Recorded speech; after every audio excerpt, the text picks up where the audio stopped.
So yeah, my name's Jennifer Carlston. I'm a software architect at Pluralsight.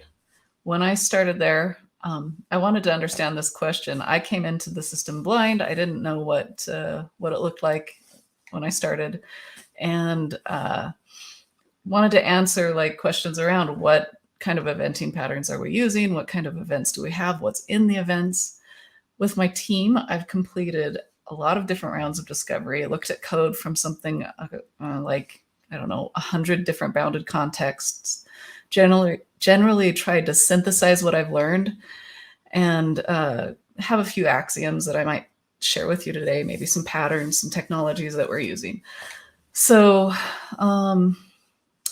as of right now, we just finished a round of discovery with the teams where we interviewed a bunch of different people, took all of that information, all the transcripts, and are synthesizing it right now. So that's what I was doing literally just before this talk. As I was going through this, I asked people how things were set up. I wanted to learn some history and have been reflecting where we're at today. This is a really simplified view of what our system looked like just before I was hired. At that time, there were maybe 20 different engineering teams and 40 different bounded contexts. It's changed a lot since that first day. At that time, we had an ephemeral eventing system using Rabbit that shared state changes in a fan-out exchange from one bounded context to another. And we had self-healing API that backed the state and data transfer of information from the exchange up. So if an event was missed, teams would hit the self-heal endpoint and build current state. The system was robust and eventually consistent, but historical state was often lost. It worked really well for engineering teams, but it was difficult for teams like analytics to understand the history without additional features and load being put onto this synchronous self-healing APIs. Many teams used event sourcing internal to their BC, but they didn't publish all the events through this system. So as we were growing, things were getting more complex, lots of different variables, and analysts wanted more data for their models. So that's what got me wondering how teams and people were using the events, what was in them. But in order to know what's in an event, I wanted to be sure I'm clear on what I mean when I say event. And no, I do not mean this kind of equestrian event. One of my team members was actually an accomplished equestrian, and I wanted to define event for the space I worked in. It's also, I don't mean this kind of event. As far as space horror movies go, this one is pretty eventful. But no, I don't mean that. And neither by event do I mean this. This is kind of a mix of the two previous. It's a bit like these two combined. So what I learned, first off, events are foundational units of change in a system. Teams approach problems very differently across their contexts, and they generally didn't share the events they used to derive state unless someone needed them. It's got me wanting to look under the hood, and there's now something like 50 teams and over 100 different BCs. I found a few things to be true as my team and I researched the system. One is that events reflect change at a certain point of time. And I think that's a pretty accepted bit of truth across many of the systems that I've worked in. Events, because of this, because they're units of change, they're past tense, atomic, immutable, and orderly. Events in our system broadcast what happened and others worked out what they needed to do next. The system in place was choreographed rather than orchestrated. Ordering events between different systems of publication can be difficult. And people on the teams that I talked to at the time spoke to me about problems they had figuring out order. Teams might publish a Rabbit message, but there could be a delay on the publication to the Kafka event bus that was added shortly after I started. They wanted to know how to solve this problem.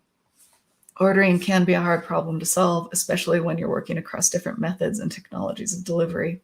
One thing that we put in place were message acknowledgements. Teams started consuming their own streams and publishing notification events after they act delivery. This can be somewhat slow and cumbersome, but it guaranteed delivery notification in an orderly way. Teams sometimes didn't capture the entire life cycle of events in their BC. And something that I found to be very true is that events do express life cycles. This might be for a number of reasons, but systems that have evolving versions and evolutions of events handle change better over time. Yeah, the ordering is definitely a repeating topic across many talks today and yesterday. There's a lot of devil in those details. So yeah, I knew from my previous jobs in finance that knowing the full life cycle, not only of current events around event, but around event evolution, can help you crosswalk between versions. Building a system that can add attributes, associate new relations, modify and link schemas can be a powerful model for change over time. We put Avro in place, but there's still schema evolution patterns that it can't handle as gracefully as we'd like. So as the context changed, the events and naming conventions made less sense. So events exist within a context or a domain. Sometimes domains combine and change. There were associations being made with organizational structures that no longer existed. Company structure was reflected in the infrastructure, code, events, and domains. It's really important to be mindful of this as you go through a reorganization. I've been through a few reorgs in my career, and there are always loose ends that are difficult to clean up in code and in the infrastructure. And it's important to be mindful of this when you're building an eventing structure. Something we added to our events was an enveloping schema that had correlation keys. I'll talk about this a little later on, but the format of the enveloping schema can help with sense making in your system, or it can get in the way of it. The schemas create constraints, and different categorizations create different trade-offs. So some schemas in our system are very difficult to evolve because the model was not built to change over time. Another reason things might make a schema difficult to evolve are the number of consumers and dependencies that grow around the system. Schemas create a need for backward compatibility and handling breaking changes, capturing schema evolutions, and providing those crosswalks between schemas as an entity or aggregate topic evolves is possible. Capturing the life cycle of change is something you can design for in better or worse ways. And that's really something I want to hit home today, this current time.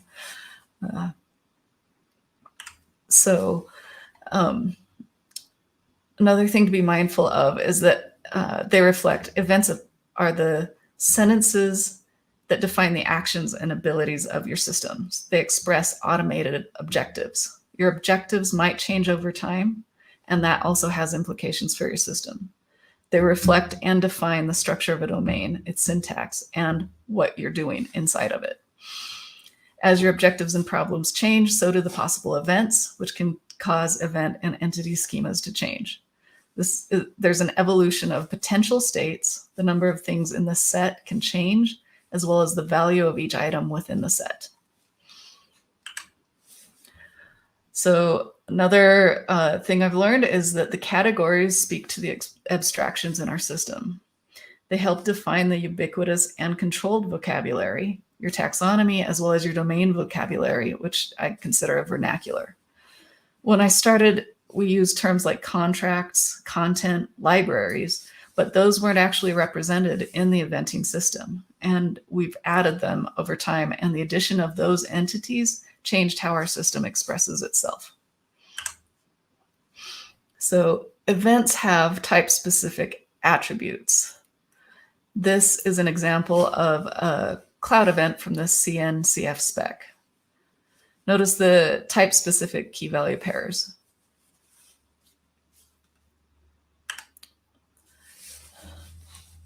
Events are related within the system of record. So you have relational associations inside of your events oftentimes.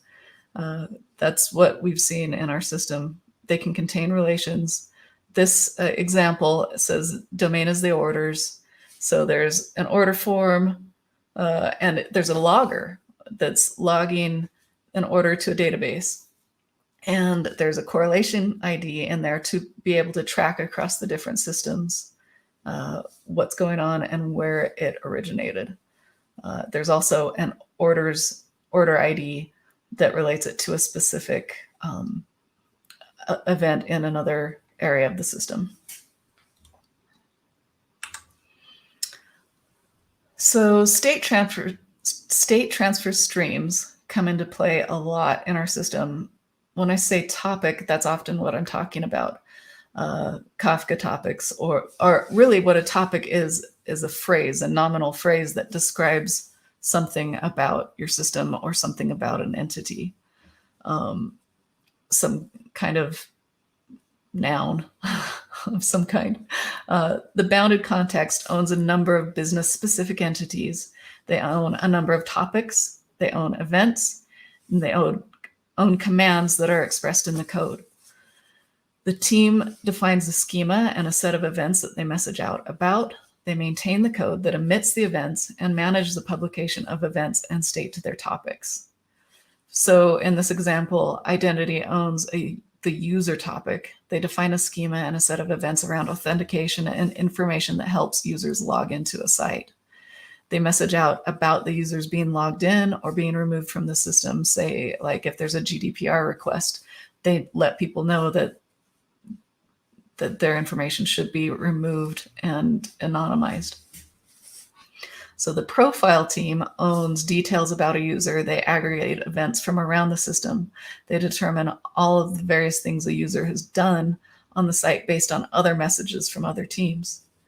The plan team manages what users are part of what teams. They all need to share information in order to work, but they all need to act and move independently of each other.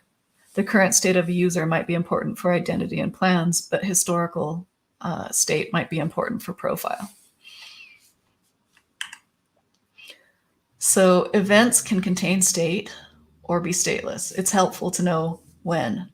How you're handling state. How are you handling state in an event source system? What drives state? Who derives the state and who transfers the state? Who's figuring out what the projections are? When I started, all of our events were ephemeral that were messaged out by the teams. The company then added a system that retained a historical record of state changes. Aggregates of domain events combined into entity streams. The entity streams reflect the current and historical state of an entity or combination of entities into a domain aggregate. Bounded contexts might own a number of different business-specific entities, a single one, and manage entities and relationships between other entities they don't own. So events can be logged or they're ephemeral. I've touched on this a little bit, but it's really helpful to know when and why. They might be stateless notifications with pointers to relations. Logged events might contain all or part of a domain entity's state. It's actually really important for events to reflect both domain and ubiquitous language to help humans make more sense of the systems over time. That's an important distinction to make when you're building out your naming conventions and your standards. Events are generated to let the business know that some event has been made. Some event has been met. There was a need that was filled, even if it's a business need rather than a user one. Events are aggregated and grouped based on objective. We wanted to surface what a user had done throughout the system in an aggregate in one of our VCs. They consumed messages and topics from around the system and built a new combination of data and published that out. Events are often equated with the messages that reflect them. The event is not the message, but they're a source of truth for what happened in a system. This can be an important and fundamental distinction to make and to understand when dealing with CAP theorem. Knowing that there might be consistency or latency issues with events can help you track down problems, and having service level agreements on the systems that transfer events can help you improve your quality. One of my team members put it well: event messages are the fumes left from an operation that ran within a system. An entity is a noun or an object in the business domain and is often part of the taxonomy. A topic is a noun phrase, a nominal phrase, like I mentioned. earlier that can be used as a noun and might be derived from multiple entities or domain objects. An aggregate root is the entry point to traverse and initialize other entities in a domain. So an event is not an entity or an aggregate, but they might reflect that. A topic they're not a topic or an aggregate, but they might be included within. And they're not a command or an operation. They might reflect the completion of a command or an operation. Hopefully I'm not going too fast. Probably am.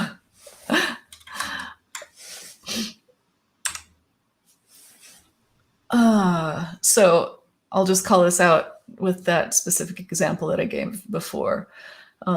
Events notify people of changes that have been made. They may also include the changes, but they don't have to unless you're using them to derive state, say, in an event source system. They aren't entities, they aren't aggregates, and they aren't commands. So like in this example, the event is the user signed in or the user added. The command is sign in. The topics might be the user, which is the root. Might have user integrations and user sign-ins, and those events might be reflected in both of those topics. So moving on to what an event must actually contain, kind of the meat of this talk. So I would say there must be at least one reference to either an aggregate, an entity, or a domain, or all three. That's possible. That's something that an event must have in it in some form. You want it to have at least one element or period of time. So time is a really important aspect of an event. If you don't have a timestamp, you don't have an event. You should have at least one past tense verb to reflect what happened, the objective that you were trying to complete, and what's in an event. So here's some examples of things that we've included in events in our system. You might have the name, that would be the domain, or maybe some kind of larger system saga, possibly. Depends, iffy on that one. You might have an aggregate that isn't quite a domain object and isn't quite a value object, or it might be a combination of those things. You might have a type that would maybe specify a schema ID. If you're trying to do evolutionary schemas over time, you might version those schemas, or you might have some kind of translation or crosswalk between them.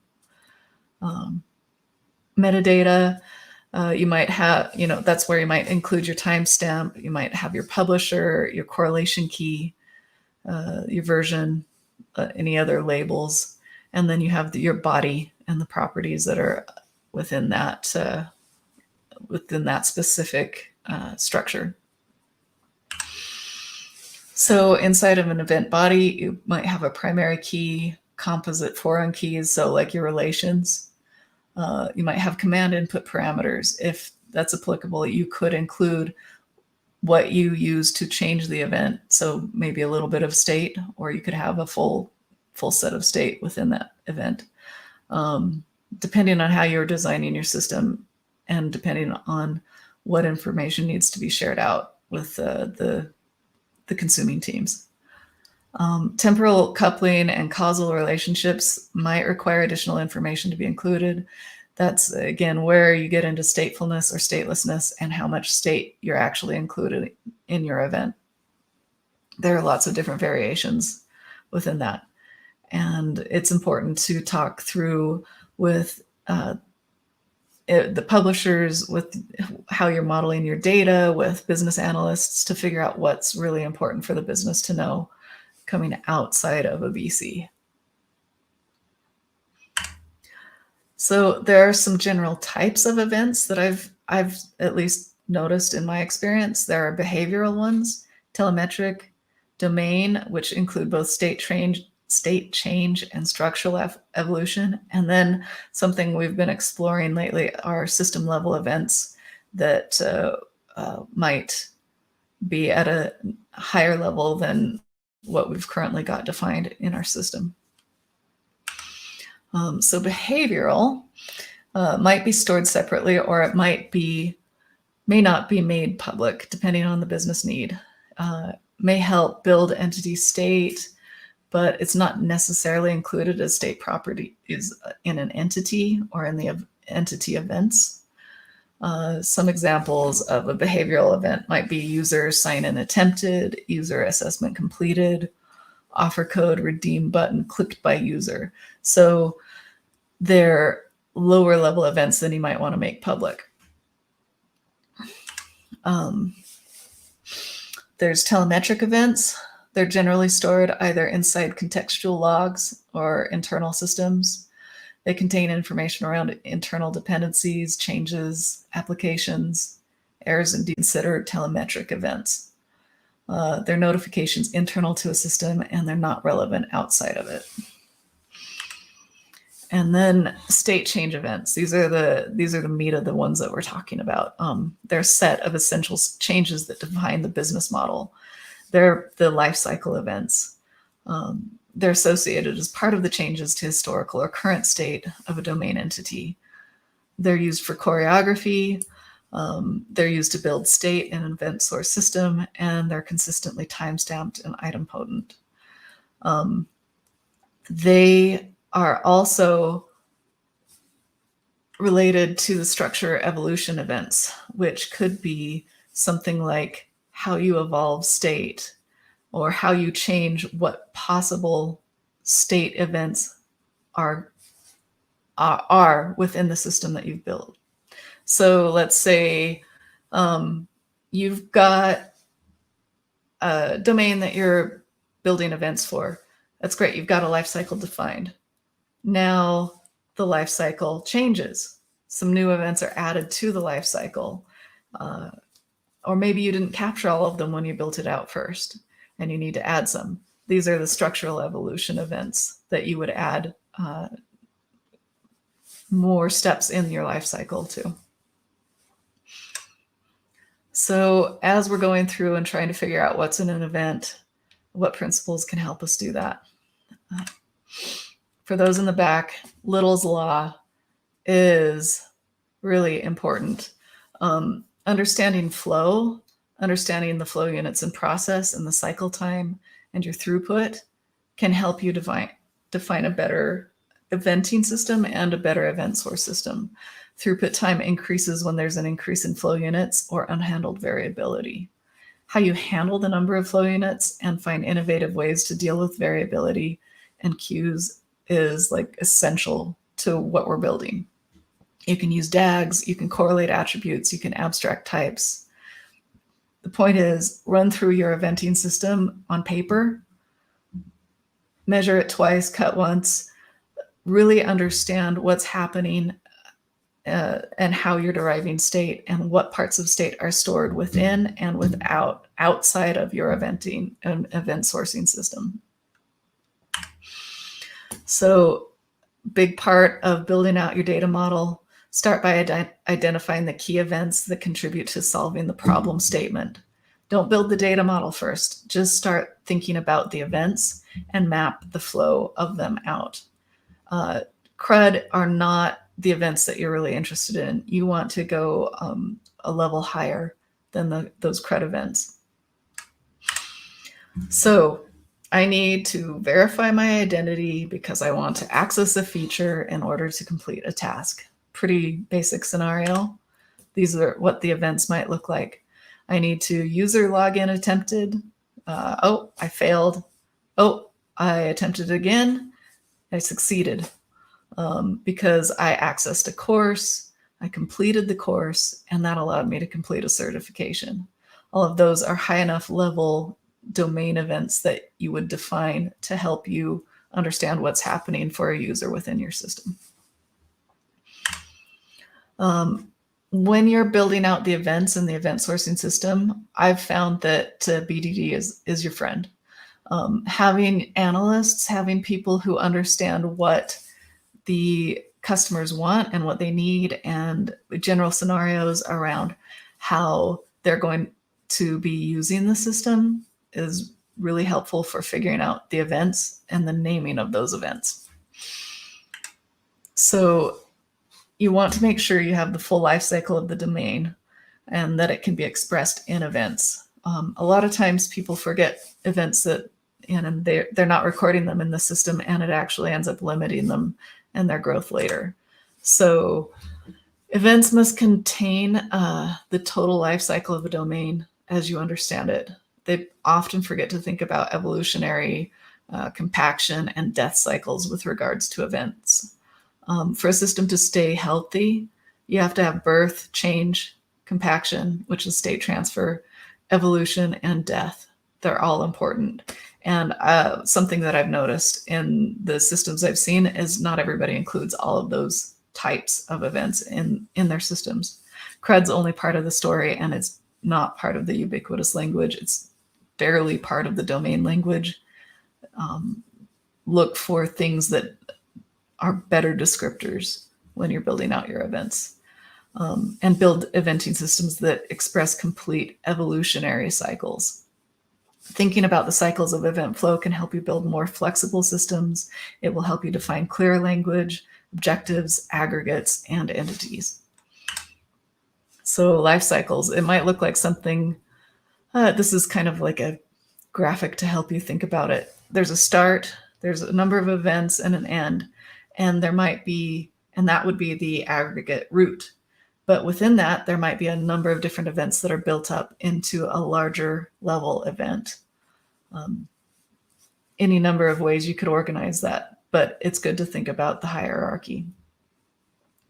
The context defines the view or the level of abstraction for boundaries, activities, and flow units.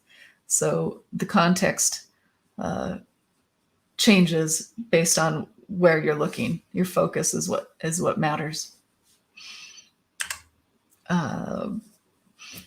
Build a system where events and entities can evolve with the business. Yeah, think about that. Think about what it needs to evolve, not just to change state. Attributes have life cycles as well. They're often part of the default config of a life cycle. Attributes can be built, assigned, and retired using evolutionary events in a system designed to handle them. Attributive events are part of an evolutionary event design. And naming things well.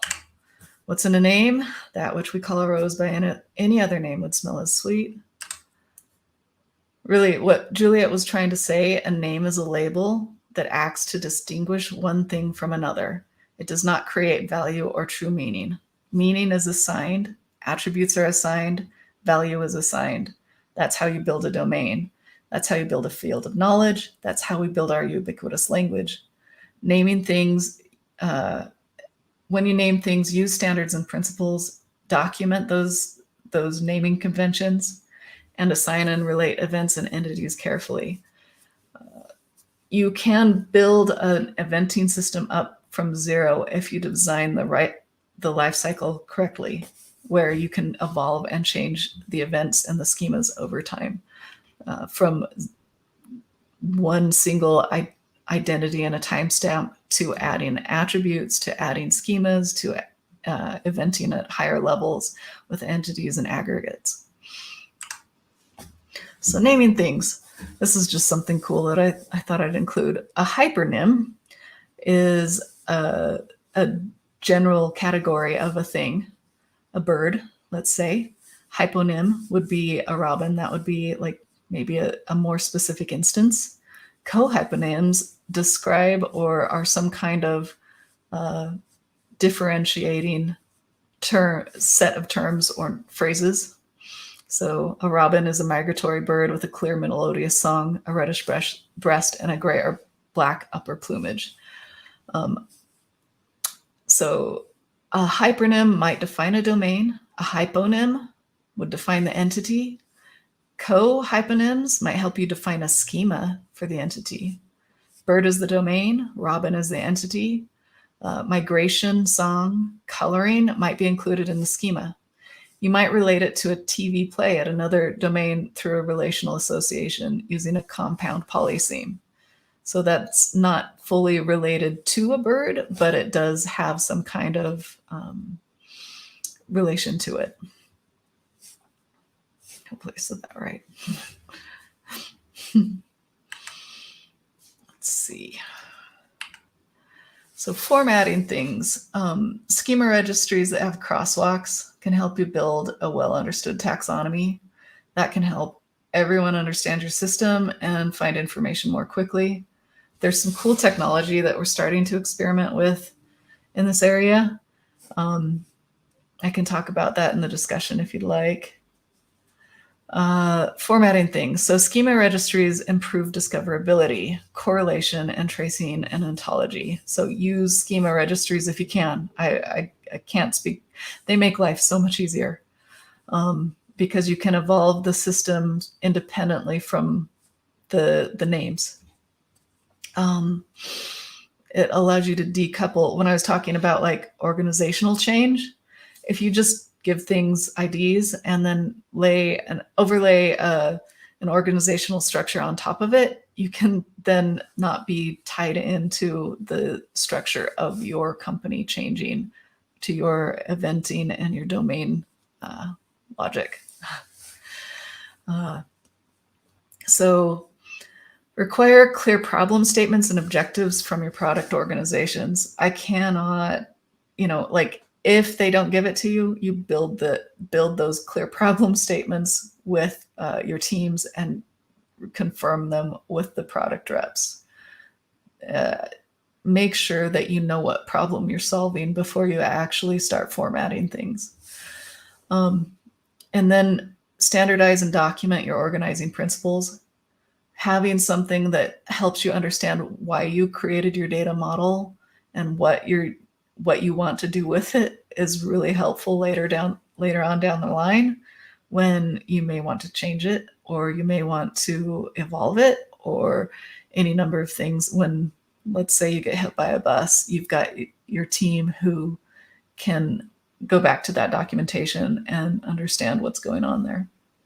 And then clearly define the relationships, really get down to what team owns what entities, what team owns what events, and how you're going to be organizing them.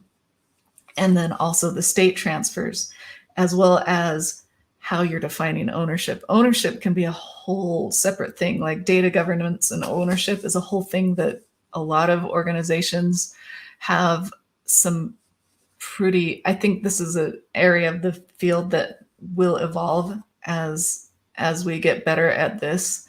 But I've seen a lot of kind of, antiquated thinking laying on top of data governance and limiting our ability to evolve an eventing system. So one quote we had from one of these discovery things was teams process topic streams for current and historical entity state. I think that's important for understanding how you format things and how you're going to evolve them. Let's see. So here's some examples from the real world. This is what I started with. I talked about this at the beginning. We had state transferred through the Shappies. Events were ephemeral, and data stores didn't store a history of changes over time. This is what it looked like about the week I started. We added on a custom Kafka pub sub wrapper with a Kafka cluster behind it. Teams are starting to load publishing events into a Kafka event log, create topics and messages using this API wrapper. Teams could subscribe and materialize data into their databases from other teams inside of read-only tables in Postgres with another API. So that was what we built out, and it was before there were a whole lot of managed solutions with Kafka or Confluent or things like that. As the system's grown, our team's understanding of these systems has changed. How we do, like how we create entities, how we create these topics, what's going in these topics, it's all changing all the time, and we're getting better at it. And that's where some of this language is coming from for me. And I'd love to have more discussions with other people, and I'm very much enjoying this conference with hearing what other people are doing. So we've added a lot of different features to share and process current and historical state between teams.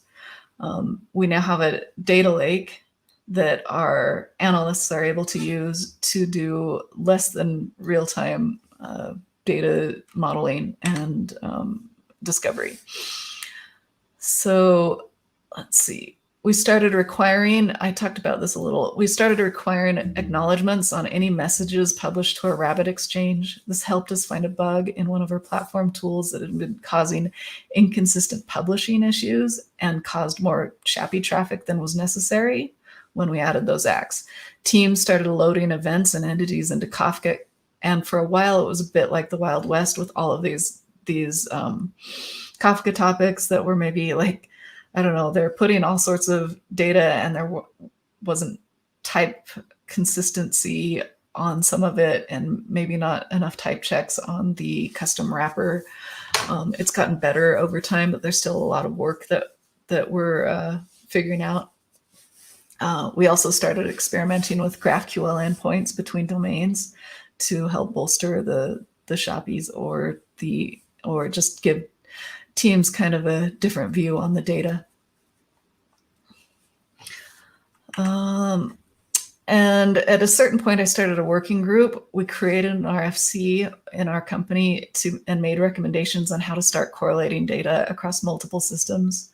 The working group ran some experiments and made a recommendation to add a correlation key to all web request traffic and pass that ID through the system to help our support org track issues between user experiences, between domain data stores, between API requests, Rabbit messages, and the Kafka entity state changes as well. So, and those correlation keys go into the analytics tools, and we're able to group up sets of information that aren't related in the system in other ways. And it ends up in the data lake, and yeah, a number of different service groups use it. We've added a lot of different technology to handle different use cases across a wide variety of platforms, teams, and domains. We have teams programming in lots of different languages, using lots of different technologies, using different services. No one team has all of these solutions implemented. There are teams that use Debezium to share data between Postgres, the Postgres wall log, and Kafka using a native publisher. There are teams that use Lambdas to publish data through native Kafka or to make API calls. Teams are beginning to experiment with temporary analytic data sets pulled from our data lake via Fivetran and Snowflake. Data scientists are using Airflow to trigger workflows based on different sensors and operators they've created to handle events that are more important for their models. We've just acquired another company that's completely serverless and cloud native. They use tools like SQS and SNS in a similar pattern to ours from a few years back. And we're all learning more about their eventing patterns, what's in their events, and what's important for all of us as we march into the future. As our team interviewed the engineers, we came across mentions of a lot of different technology and different eventing patterns. A cool one that I thought was really neat was we've got a team that builds hands-on labs, and they have their own Kubernetes cluster, and that Kubernetes cluster uses event sourcing with Kubernetes operators and an etcd maintaining state between the nodes on the pods that they spin up. Data scientists are managing workflow sensors and operators with Airflow. I mentioned that already. There's a lot of information going back and forth between all of these different teams, and you can see how many different kinds of tech we have because we've got people running experiments and trying to learn new technology all the time. I see a question there around adding correlation IDs retrospectively is quite a hard task. So what we did is we came up, I pulled a working group together of people who were interested from around the business, engineers and teams who thought that this could be powerful. We all got together, talked about it, and it took a few months to really come up with a plan on how we were going to do it. We had 3 teams run different experiments around how to implement the correlation keys. And what came back was that we would be putting it in different parts of different message headers, essentially. So Kafka has message headers that we were putting them in. We put them into Rabbit message headers, and we put them into the request message headers. All of those were something we said that teams will, in order to get into production, they would have to implement those headers in their code. So we didn't require it for code that wasn't changing, but any code that was changing, it became part of our implementation checklist. And so as teams have added features to their systems, which like they're deploying daily a lot of times, that was part of the implementation checklist that they had to go through in order to get to prod. So that's how we handled that. And I believe there are still a few BCs that haven't implemented it, but most of them have at this point. And so hopefully this explains a little bit more about what's in an event. The whole thing is really, it depends on your objective and on your business.